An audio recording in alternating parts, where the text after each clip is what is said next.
Welcome to Prairie Sportsman. I'm Brett Amundson, and everybody's heard big fish stories about Lake of the Woods. But we wanted to find out some of those stories about the people who've made Lake of the Woods what it is today.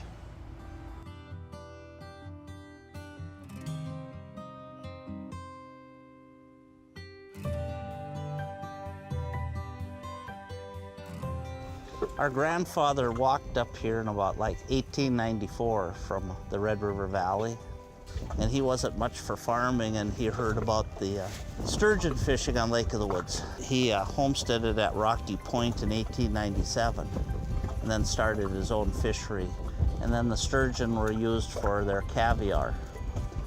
At one time, Lake of the Woods produced like 2/3 of the world's caviar. When we were old enough, like 10 and 12, we'd take our boat out by ourselves. So to lift the nets. Lift the nets. But that was only on a nice day. Well, our dad and uncle, they used to have to sail out to the nets. You know, that was before they had boat motors. And in the winter, they had horses. One particularly snowy day, they had traveled a few miles out onto the lake with those horses. Over by Gull Rock, which is about 5 miles that way, but he was out and he didn't have a compass with, and it was a blizzard, so he just let the reins go, and the horse knew the way in. They had GPS. They had built-in GPS. That was the first GPS on Lake of the Woods. A lot of times they'd roll right out front and anchor and just still fish. Just, you know, I mean, you didn't dare go too far. Those, back then, if you had a 10-horse motor, that was a big motor. You know, in probably the 40s, they were maybe 5-horse motors. So they'd just go out in front and still fish and anchor fish, catch fish. Oh, they'd troll too. I remember back then, Prescotts were the big, remember the Prescott spinners? They were like a steel leader, and we used a lot of Prescotts, and you know, I don't think we used jigs. I can't. No. I think it was before jigs, but Prescott. Shiner minnow. That was. Yeah, that if you was could have pretty much a shiner minnow. Since 1961, my parents moved up here from northwestern Iowa when I was 5 years old. They bought their first launch in 1962. It was a 23-foot Chris Craft. When you were out there, you know, you had no cell phones. If you broke down, you pretty much had to figure out how to get home. And in the earlier years, there was no marine band radios, so you were on your own, you know. If the weather changed, you ducked behind an island and you rode it out. Now everybody's looking at their iPhone, telling everybody where the storm is, you know. There's an old saying, you can never get lost on the lake, you got land all the way around you. But about 1964 or so, we bought Pipestone fiberglass boats. They were some of the first good fiberglass boats built. It was down in Pipestone, Minnesota. In the 60s, 70s, even early 80s, people were intimidated by the lake. You didn't have any of these little fishing boats running, screaming around, you know, and so all of your structures you learned over a course of many years. They were all in here. They weren't on a chip, bolted to your dash. Started in 1979, we had some spear houses, actually quite a few of them. A friend of mine and I, at one time we were running 42 of them. But wow. That's a short season. So we got into angling, and the Beckles had bought a bombardier. They used to use an airplane. Oh, really? And they just flew. They had their houses up by Bridges Island and Knight Island, and they ran into so many days of being weathered in that they changed gears. It was the only brand new bombardier ever to be bought on the river. Really? And so they traded in a 185 Cessna and bought a bombardier. They had good trading stock. When I first moved here, we were very fortunate that, for the most part, all resort owners got along very well, just because of the way things were and the changing that was coming about, like getting into the winter business. And the 80s was a lot of change. 1984 was our last year commercial fishing. We always knew it had a sunset. You know, there was just, kind of gets down to the walleye is a lot more valuable on the end of a pole than in a gill net.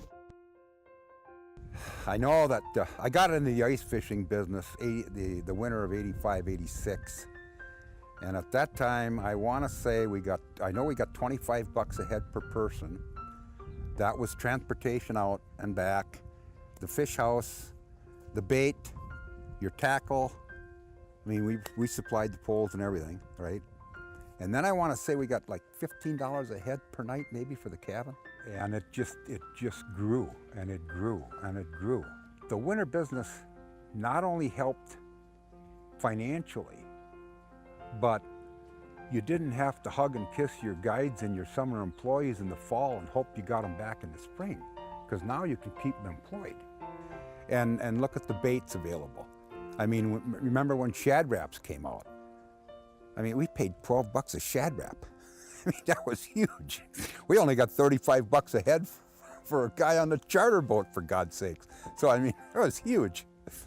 We had our flashers, little, you know, zoo, zoo, zoo, zoo. The other thing you had for guidance is you had a compass on the dash. You had a compass, no GPS, no mapping, none of that. So how did you mark your spots? You know, you used a tree and a point, or two islands touching each other, or...